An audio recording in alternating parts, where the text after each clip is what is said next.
So we will begin our today's discussion with electrophoresis, and I'd like to share my screen. I hope you can see the screen.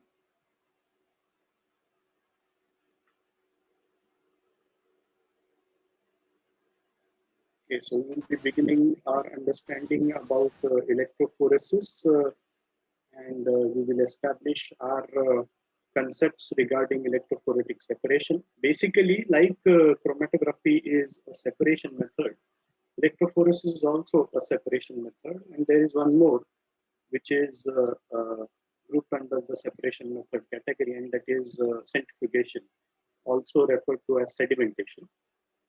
So the methods are different in their principles, and depending upon what type of separation and how you can say how hardy are your biomolecules which you want to separate, what are their properties. On that basis, you can carry out separation. However, there has to be this understanding that chromatography as well as sedimentation methods are essentially used for isolation and purification, while electrophoresis is a method which is essentially nowadays is used for characterization. Characterization in the sense that you can, on the basis of the electrophoretic separation technique, you can judge something about physiochemical properties of the biomolecules. And on that basis, you can also judge something about their molecular characters. And that is what is the purpose of carrying out electrophoresis these days. It's a powerful technique, and essentially relies upon the charge status of the biomolecule, and was obviously developed as a technique of chemistry first. So before I go into indulging you in the discussion about electrophoretic procedure, what is electrophoresis and how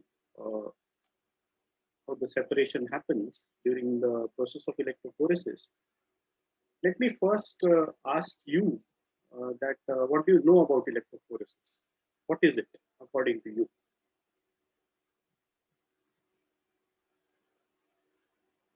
Yes, anybody?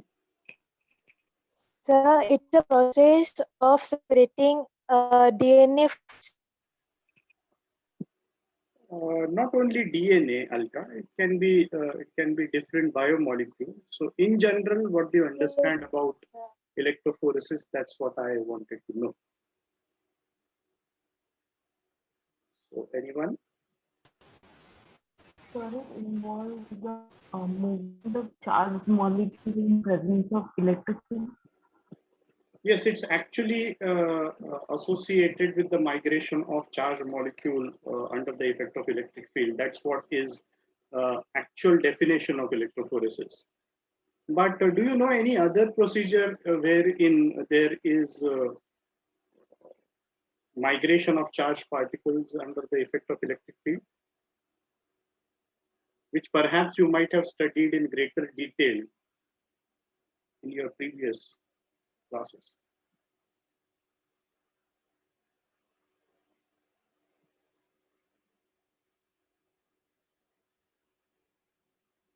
Actually, that method founds out, or you can say establishes the foundation of electrophoretic procedure. You might have studied it in electrochemistry, if I'm not wrong.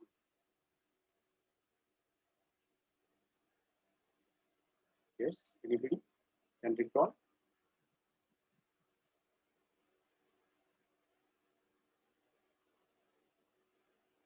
Okay. Yes, Janki. So gel electrophoresis? No, that's a form of electrophoresis. I'm not asking you about the type or forms of electrophoresis. I am asking you about that what is the fundamental process that actually controls electrophoresis? And like Bharti described, electrophoresis is the movement of charged particles under the effect of electric field. Is there any other method that works in similar manner that you can recall about?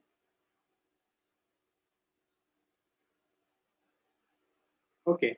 Has anybody heard about? Yes, Bhavika. Go ahead.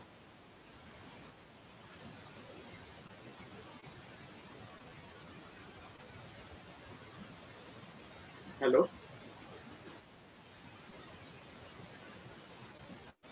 Okay. Is that only me that I am unable to listen to Bhavika, or? So far, we're unable to hear her. Yes. Perhaps there is some issue regarding the microphone of Bhavika. No, no problem.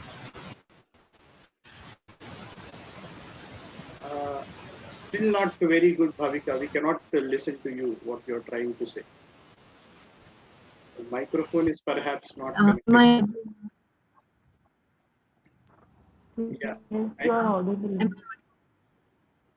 you just got into something and then it disconnected. Still not audible. Am I audible now? Yes, you are now audible. Yes. Go ahead. Okay, so I was saying that or extraction of elements, wherein first they are extracted from ore by some physical methods, and then uh, when they are to be extracted from some other elements, then they are put into a tank and then uh, made to collect on anode or cathode under the electric field. Yes, yes. That is, you can consider that's an extension of electrophoresis, but I'm still not referring to that process. Have you heard about, how many of you have heard about electrolysis?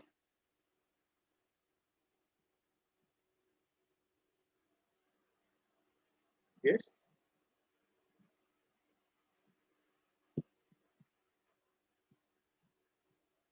Electrolysis. How many of you have heard about it?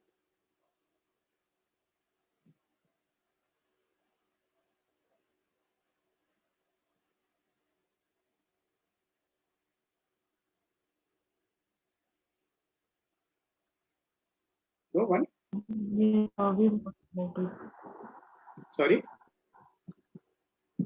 Yes, sir. You've heard about electrolysis, right? And how is it different from electrophoresis? Can you? So in electrolysis, we pass electric current through a solution, and then there are different oxidation and redox reactions at the two electrodes. Right. So is it not happening during electrophoresis? The same kind of stuff? So here, depending in case of electrophoresis, depending upon the charge status of the molecule, different rate of movements of the molecules takes place. Okay, but is electrolysis not happening during electrophoresis? That's what is the question. So it may be similar.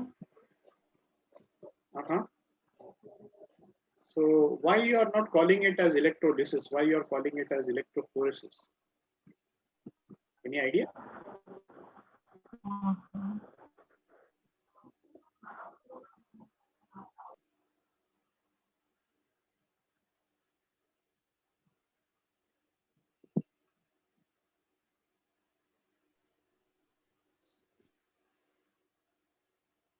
Yes, anybody wants to? Yes, Shikha wants to say something. Shikha,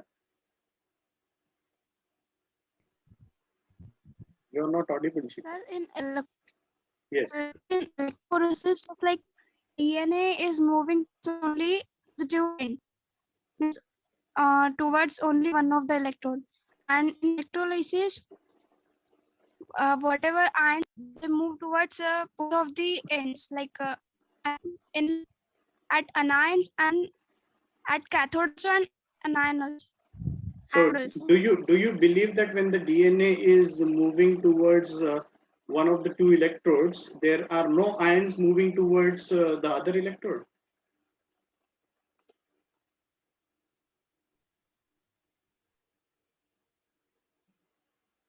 Yes. In order to establish the electric field, you will need conduction to happen, right? And conduction will happen Yes. only if the ions are moving and reaching the electrode, correct? Yes. So then, how is it different from electrolysis? There has to be migration of charged entities during electrolysis as well as during electrophoresis, correct? So how is it different? Any idea?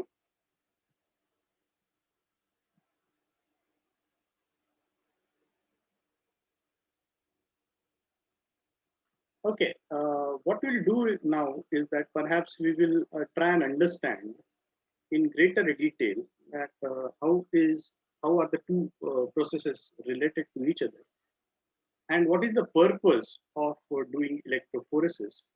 So if we understand that how the charged entities during electrophoresis migrate towards either of the electrodes, on that basis, what properties you can harness from your biomolecules original physiochemical nature in order to predict something more about the biomolecule.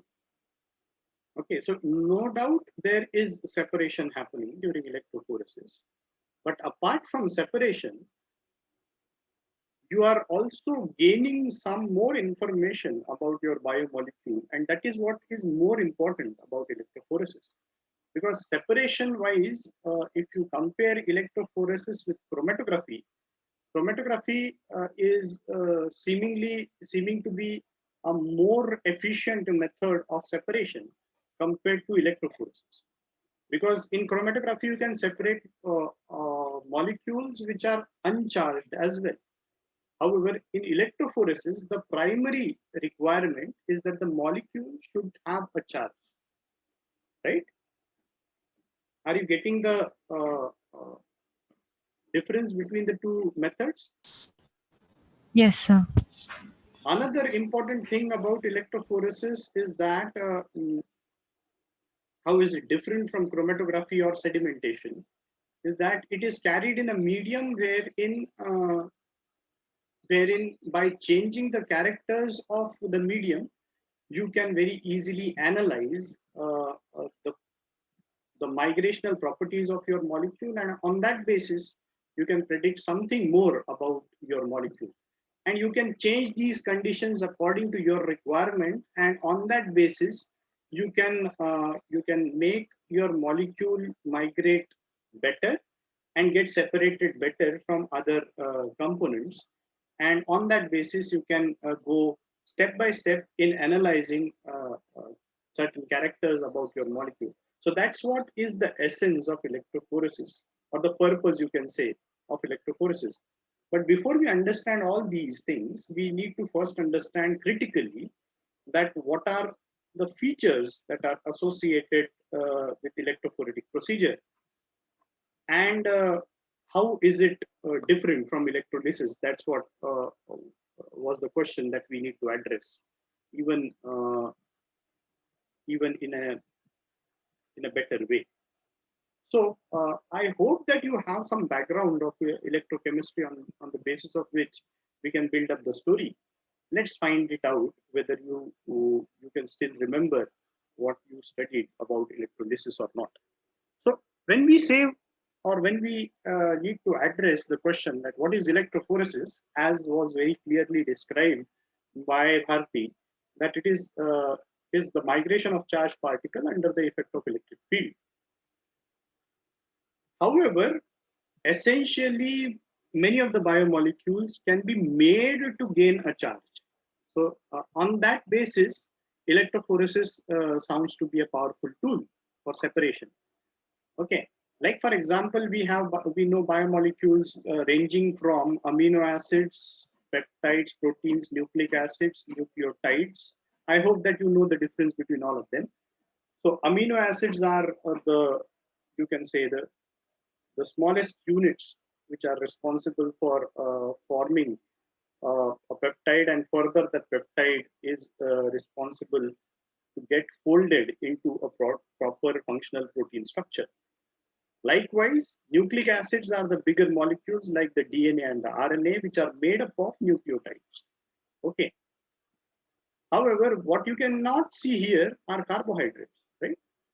You cannot see here are the lipids.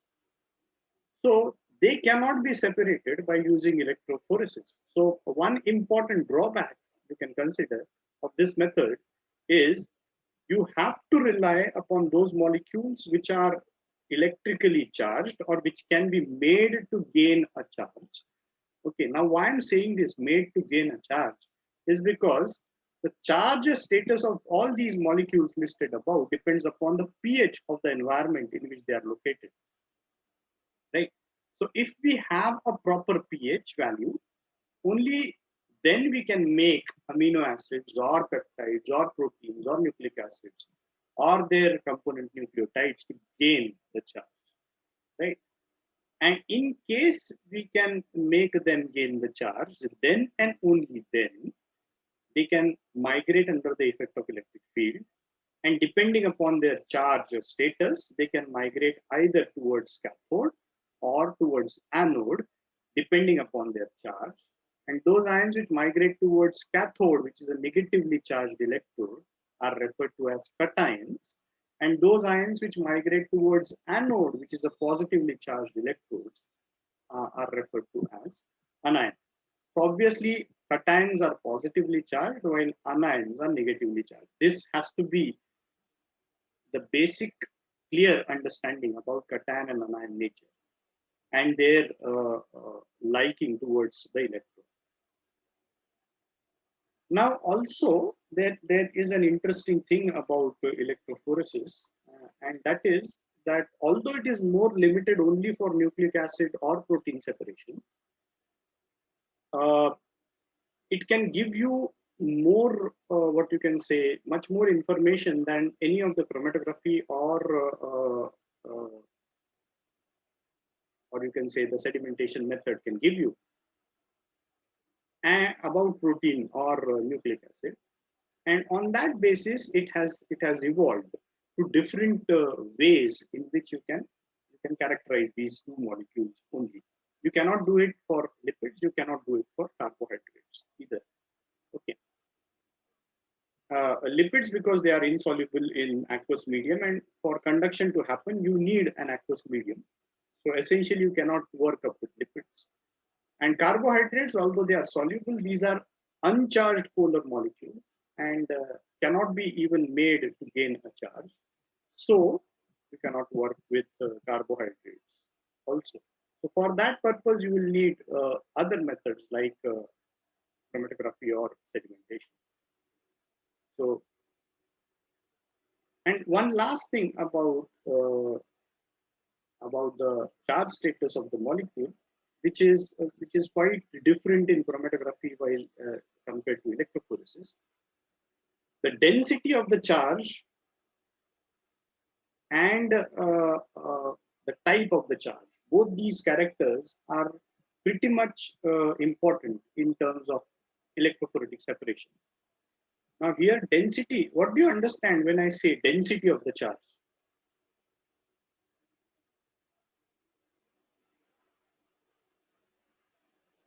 Yes, anybody? How much localized or delocalized a charge is or an electron is.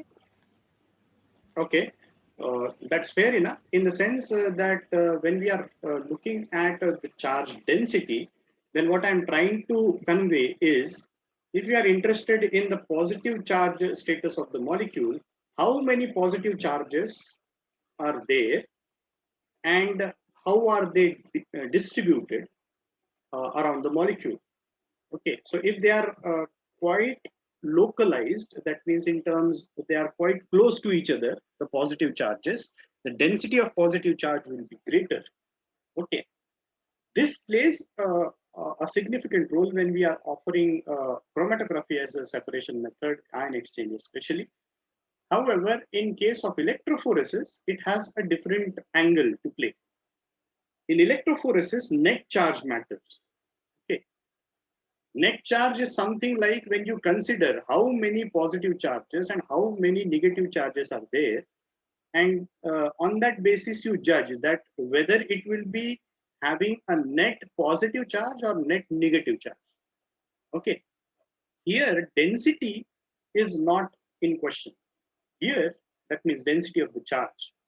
Here, the number of charges is what is important. And on that basis, it will be judged that whether it will migrate towards the positively charged electrode anode or a negatively charged electrode cathode.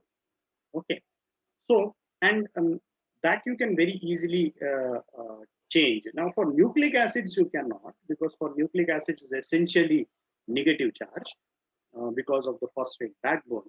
However, for proteins, you can very easily change the charge status because proteins have different types of amino acids, and depending upon the environmental pH, the charge status of the protein might alter.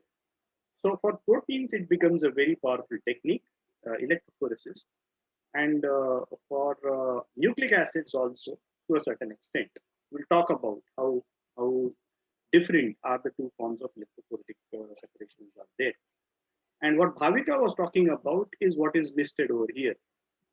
Okay, this is what is called as electrophoretic coating, wherein you need to understand one thing clearly, that when any charged entity is migrating towards either of the two electrodes, then it has to pass through a medium.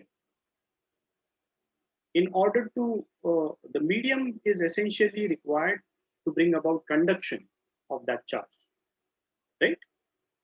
And now you can see over here in this picture that there are some positive charges which are quite small, and the migration is more with respect to the blue colored positive charges, which are quite big in their size. So according to you, keeping this in mind, which of the ions, according to you, are going to reach up cathode first? Was the question clear enough? Yes. Okay. So is it fair to ask that if I compare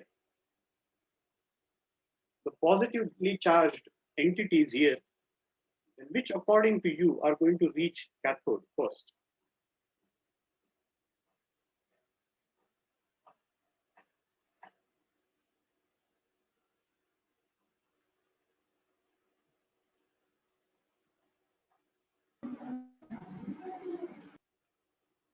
Yes.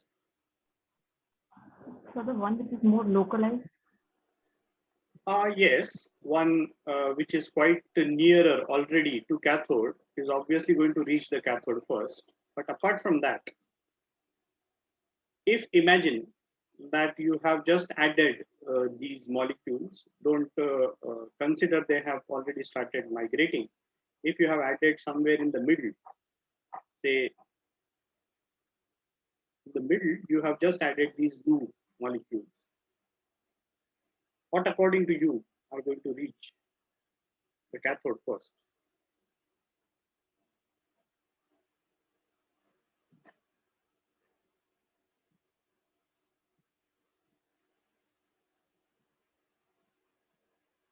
Okay, maybe this will clear out the concept. Okay, now what you need to understand is electrolysis. The term lysis here basically to lyse. Okay, and obviously electro means electric field or electric current. So when under the effect of electric current there is lysis of the molecule, then it is referred to as electrolysis. However, the sentence tells you something. Electrolysis always occurs during electrophoresis. This is the basis of electrophoresis. Unless there is electrolysis, you will never see electrophoresis happening. Now, I hope that you know what's the difference between electrolysis and electrophoresis. Electrophoresis is the mobilization of the charged entities under the effect of electric field, while electrolysis is splitting of an uncharged molecule into charged components. Am I making the point clear? Yes, sir. Okay. Then how is it that electrolysis is always going to be there during electrophoresis? Can you explain?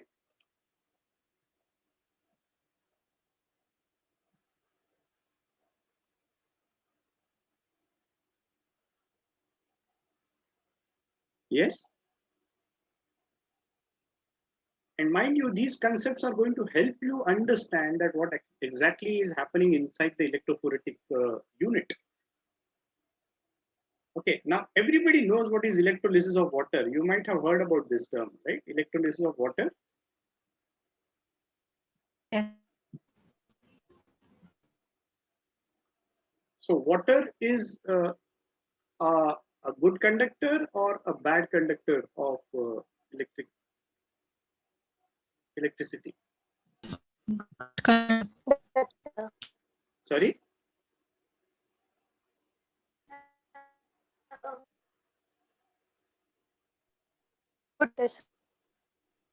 So now I am slightly changing the question. Distilled water, is it a good conductor or a bad conductor of electric current? Bad conductor. Okay, who was that? Sir, Alka. Alka. Okay. Why do you say bad conductor, Alka?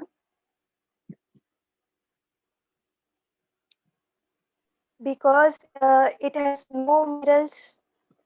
I think it does not conduct any minerals in it. Okay.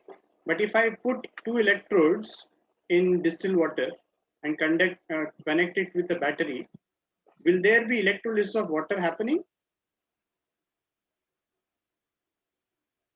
I think no, sir. There will be no electrolysis. Okay. Anybody else wants to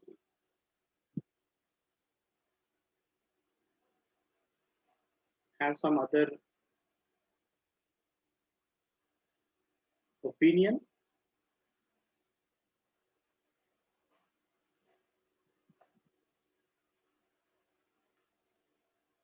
Yes.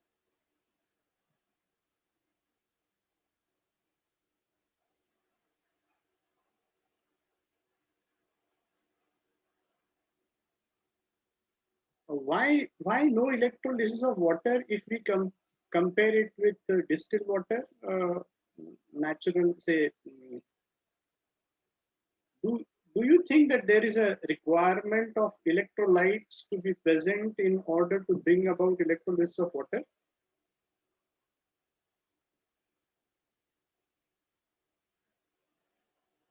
No, sir, because essentially here is a hint on your screen.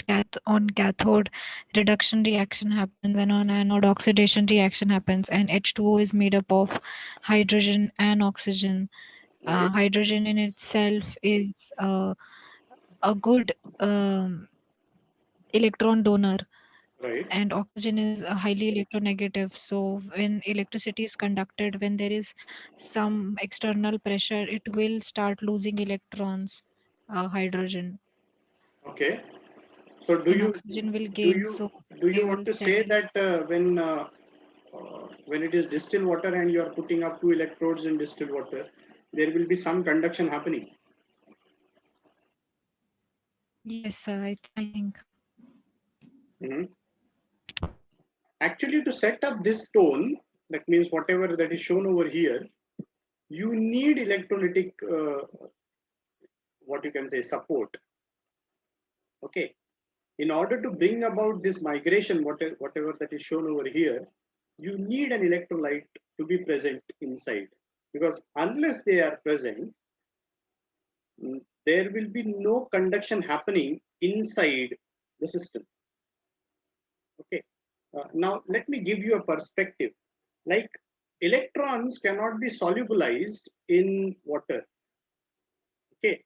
So, in order to bring about conduction in the system, you need those entities which are generated as a response of dissociation, so that one ion becomes electron rich and the other ion becomes electron deficient. And dissociation once happened, then the system gets set up for bringing about electrolysis of water. Now, dissociation doesn't happen of water within water. Okay, so you have to add something there, and that something has to be an electrolyte. Say, example is salt, say NaCl. So now, when I'm adding NaCl here, basically what will happen is there will be dissociation of sodium ion, and there will be, or what you can say, there will be generation of sodium ion, there will be generation of chloride ion. Now, what moves is, along with sodium ion and chloride ion, there is an entire shell of water that moves. As soon as it reaches to the electrode, obviously there is one electrode which is electron rich, and that is cathode, is rich in electron. So anything that is electron deficient. Now, what is electron deficient in sodium and chloride?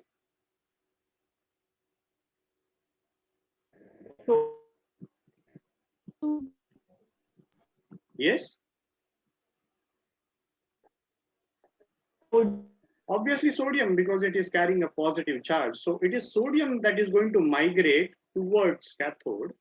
And once it reaches cathode, it takes up the electron. Now, sodium takes up the electron from cathode and gets neutralized. Okay. And automatically what happens is that sodium starts depositing on cathode. Now, along with sodium, you have also got water here in close vicinity of cathode. That means you have carried water along with sodium ion here. Okay. Now, what will happen at cathode?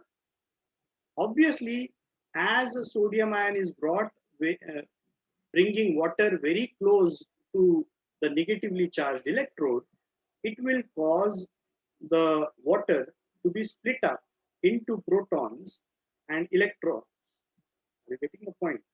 And automatically, these protons are going to take up the electrons from cathode again and will get converted into hydrogen ion, hydrogen molecule.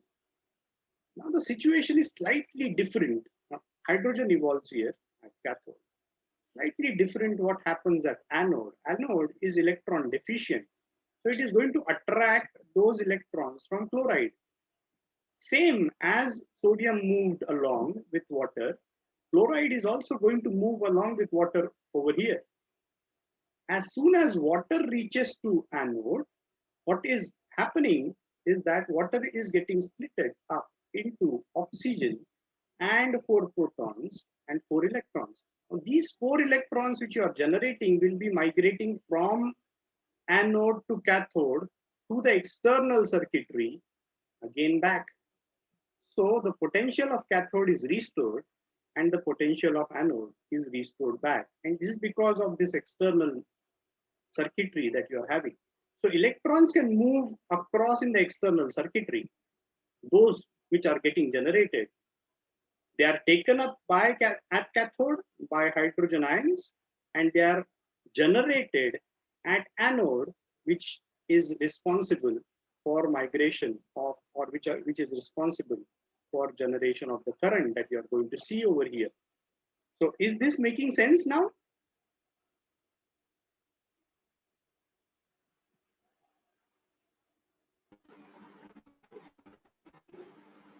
Yes.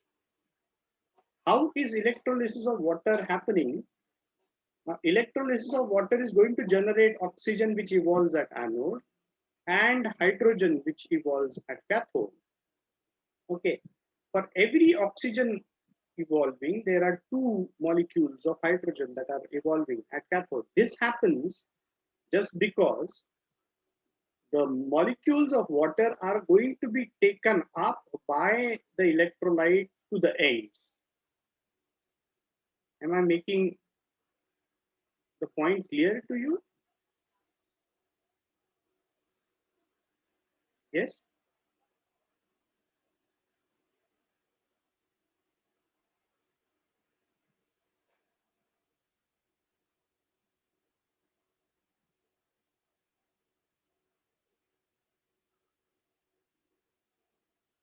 Is it clear, or you want me to explain it again, what I actually wanted to convey?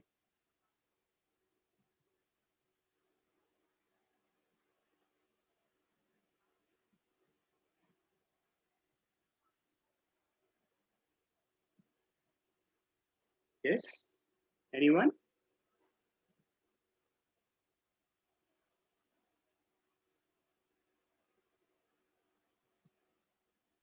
Okay, Sir, good. can you explain cathodic reaction and anodic reaction once more? See, okay. Like we took an example of a simple electrolyte, like sodium chloride. Sodium ions, now whenever anything dissolves in water, now this has to be very clear in your mind first, that when anything gets into water, it is going to be solubilized in water only if it can break the bonds between water molecules themselves. Okay, now imagine this. This is one water molecule, right? And this has a peculiar nature of its arrangement. Another water molecule is arranged like this, because we know that oxygen is having a delta negative charge, that means a partial negative charge because of its electronegativity, while hydrogen has a partial positive charge. So likewise, for every water molecule, there will be hydrogen with positive charge, which is getting attracted towards oxygen. This also is responsible for formation of what is called as hydrogen bonds between the water molecules. Now, anything that can break this bond and form a better bond can get into water. So when you're getting complete charges like sodium and chloride, these are complete charges. They can easily break down this weak charge, right? Weak charge attraction. So sodium will get dissociated from chloride, and to keep them separate, what water does is that, imagine now such kind of a situation. What water does is that if sodium is at the center, which is a positively charged entity, water Forms a will arrange. hydration shell. Sorry. Forms a hydration shell. Yes, forms a hydration shell, but the orientation of the hydration shell, I am just trying to draw it over here. Orientation of the hydration shell will be somewhat like this, because it's a complete charge. Now imagine this. Water has oxygen, which a partial negative charge, right? To Yes, completely sir. neutralize this complete positive charge, you need several water molecules whose oxygen is oriented towards sodium. Just imagine this, that a hydration shell forms around sodium, somewhat like this. Now what happens is that the charge on the sodium gets masked due to several negatively charged oxygen, but the charge on hydrogen is still there, the partial positive charge on hydrogen. Okay, and because the electrons are getting more shifted towards oxygen to impart it with negative charge, hydrogen's positive charge will be slightly more now, as it is forming a hydration shell. So now what will happen is that in such situation, A reverse happens with chloride. Okay, so we will not talk about chloride for time being. Now, what will happen is that this positive charge on hydrogen is actually going to carry this entire bubble. You can just imagine that this entire bubble with several hydrogen positive charges is going to carry this sodium ion towards the negative electrode, that is cathode, or reverse way around. If I put it, sodium ion will move towards cathode. Along with sodium ion, there will be several water molecules which are brought to cathode. Now, as soon as it reaches to the cathode, because of the energy or because of the potential that cathode has with its negatively charged electrons, sodium, this hydration shell starts to break down, and sodium takes up the electron and gets deposited. It is neutralized. What happens to hydrogen ions, however? Some of the hydrogen ions get splitted out because they are getting complete electrons now from cathode rather than just a partial electron which they were getting from oxygen. So they break down. That means such water molecules which are now brought in very close contact with cathode because of sodium presence will now release, or will now, their protons will now go along with the cathode electrons and will form molecular hydrogen. So that is what is released over here. Reverse happens at anode. Here, when you come along, you are again bringing water molecules, but they are oriented in a different orientation. They are having oxygen there, right, at the top. So if I draw a chloride ion, the orientation of the hydration shell will be somewhat like hydrogens are here, oxygen is out. Yes, sir. Okay, so now again, along with chloride, there is a entire, what you can say, population of water molecules which are brought in close contact with anode, which is electron deficient. As soon as this electron from chloride is given to anode, this also causes the water to break down. This again happens because of hydrogen's electron deficient nature. Okay, that causes release of, that means you can visualize it somewhat like hydrogen is trying to take electrons from chloride as well. Okay, so in this process, what happens is that the chloride gets deposited onto cathode, onto anode, and gives its electron to anode. In this process, water is again going to break down. It releases oxygen because oxygen now is self-sufficient enough because there are several water molecules around. Hydrogen was in a position to take up electrons, so it has splitted away from oxygen. So now oxygen can very easily evolve in the form of molecular oxygen here. These electrons are rushed out from the external circuitry to cathode back in order to maintain the potential difference what was there between cathode and anode. This process continues over and over again. Now, it might seem complicated at times, but this continues to happen during the electrophoresis procedure, as well as in order to bring about electrolysis of water, which is actually forming the basis of electrophoresis. Okay, these hydrogen ions which are generated at anode and which are neutralized at cathode, they may change the pH at cathode and anode, right? So instead of taking electrolytes, is it not better to take buffer?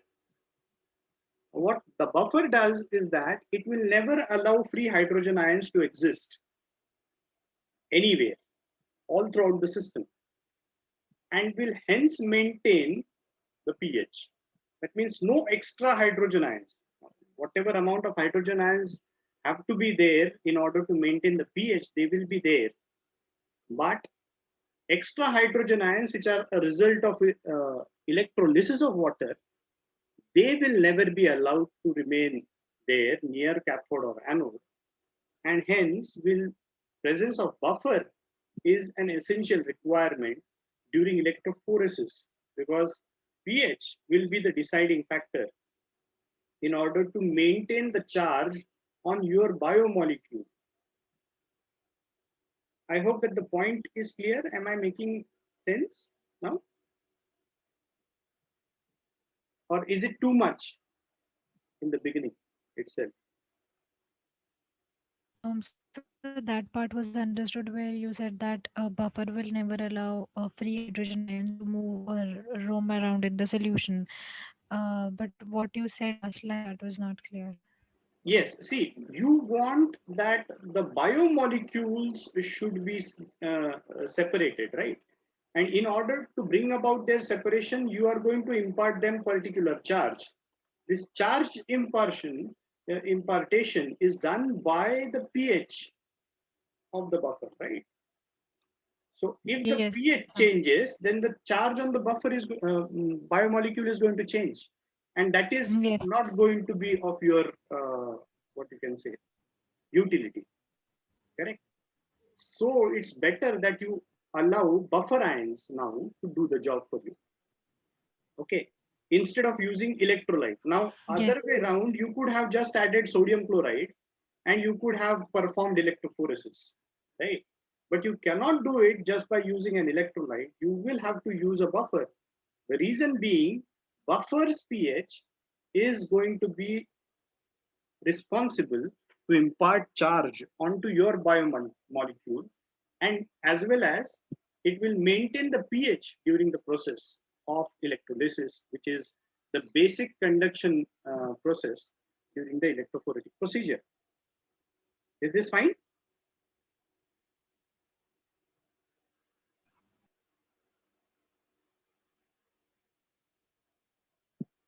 Yes. Okay. Because we are nearing to almost an hour now, so let me ask you this. Okay. In case you are having any questions regarding this explanation, I'm here to answer your queries. Or else, if there are no questions, there is one question with which I will end up today's discussion.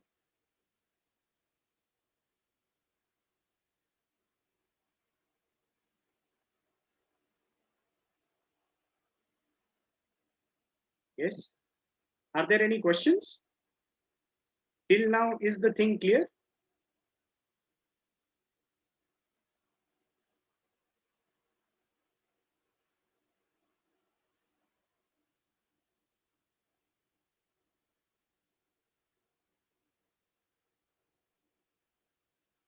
Okay.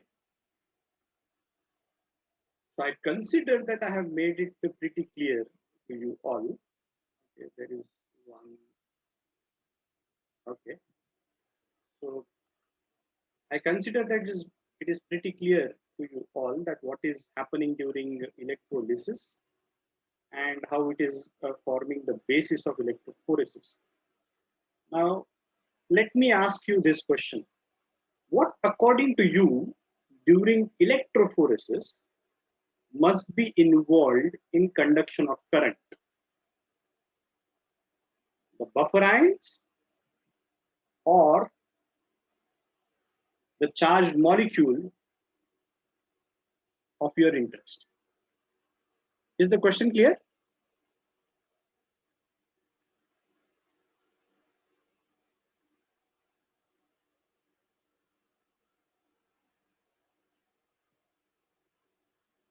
Yes.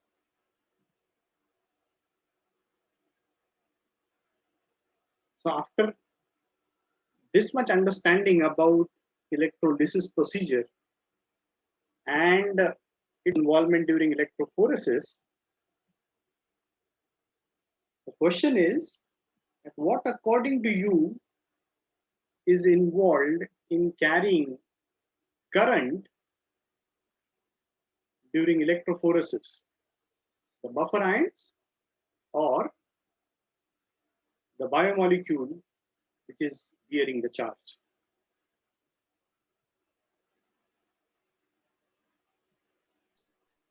Biomolecules. Okay, so Pooja says biomolecules. Anybody else has anything, any other Okay, Tanaya also says biomolecules. There are two of the students who are saying biomolecules which will be carrying the electric which will be carrying the current during electrophoresis. Anyone else?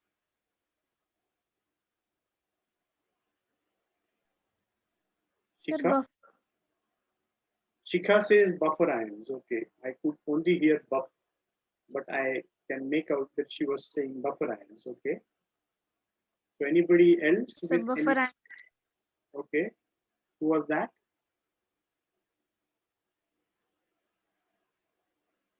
Sir, Shikha. Okay, Shikha, I got it. Buffer ions from you. So one student is saying buffer ions, other two are saying the biomolecule. Anyone else wants to have any other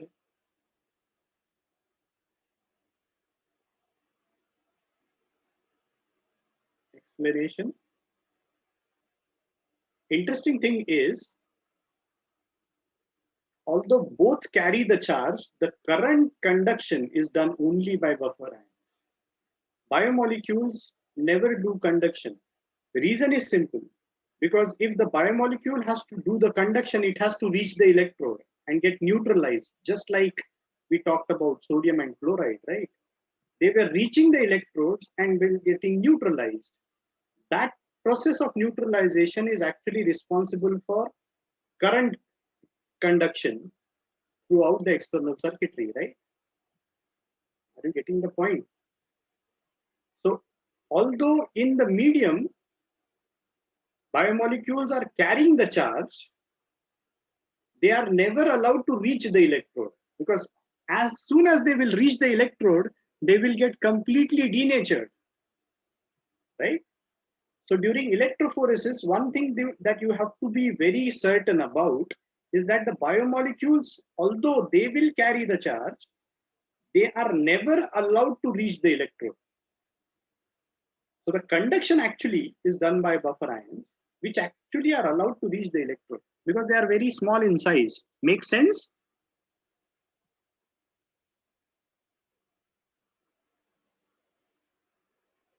Yes?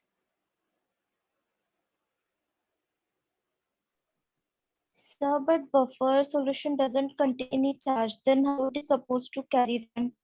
Sorry, buffer solution, obviously it contains charge because it is going to be involved in neutralization of protons. So buffers are a solution of weak acid and its salt of strong base, like say for example. So it contains both weak acid as well as its salt. So say for example, acetic acid and sodium acetate mixture. That is what is a buffer. Are you getting the point? So it is actually an electrolytic solution. So it is not like when you're saying buffer is involved in neutralization of protons. In order to bring about neutralization, you will need oppositely charged entities, right? Yes, sir. Okay. So it is, now you need to remember this clearly in your mind. It is essentially buffer ions which do the conduction. But biomolecules, because they carry the charge, they will be set into motion during electrophoresis, but they will never be allowed to reach the electrode because as soon as they reach the electrode, they will get denatured. That is what is a basic difference during between electrophoresis and electrolysis. In electrolysis, the molecules are going to be allowed to reach to the electrode, deposit to the electrode, and this deposition leads to complete breakdown or lysis of the molecules. And that is what is given over here. Electrolysis occurs at the electrodes, right? So your biomolecules, you want them intact, correct? You don't want them to get lysed during the process. So it's only migration of these molecules under the effect of electric field. Now, if this electric field has to be functional, there has to be some conduction, and conduction is done by buffer ions. Now, is it clear? Is this much Yes. clear? Clear to everyone? So unless you have any questions, what I will do is that I will stop here today and we will do the rest of the discussion about electrophoresis in